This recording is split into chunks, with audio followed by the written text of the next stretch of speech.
Tuesday morning, and NASA coalition members held a parliamentary group meeting at Orange House in Nairobi. It was a meeting aimed at debating the proposal by President Uhuru Kenyatta to endorse an 8% VAT on petroleum products ahead of a special sitting of the National Assembly.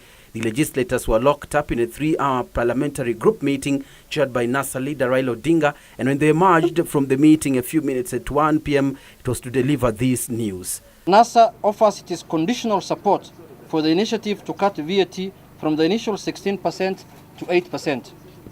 That this is after serious consultations. We have even engaged the minds of our experts. We have professionals have put their heads together, and we have allowed our members also to express themselves. But in the end, we have also realized that the president is at some predicament.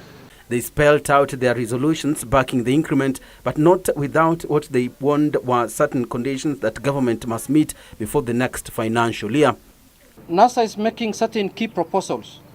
If the government makes a genuine effort to implement those proposals, we will agree to sit down and negotiate the extension of VAT for another year if that will still be necessary. NASA believes that if these proposals are implemented, there will be no need for extension of VAT beyond 1 year.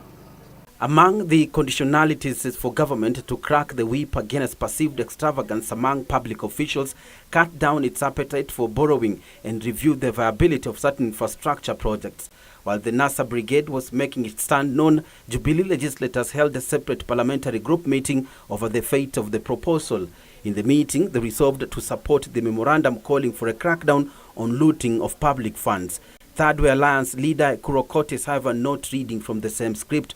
Okot has opposed the 16% VAT increment, accusing the government of misplaced priorities in its budget. The government must urgently improve public financial management and to immediately rationalize the cost of running government.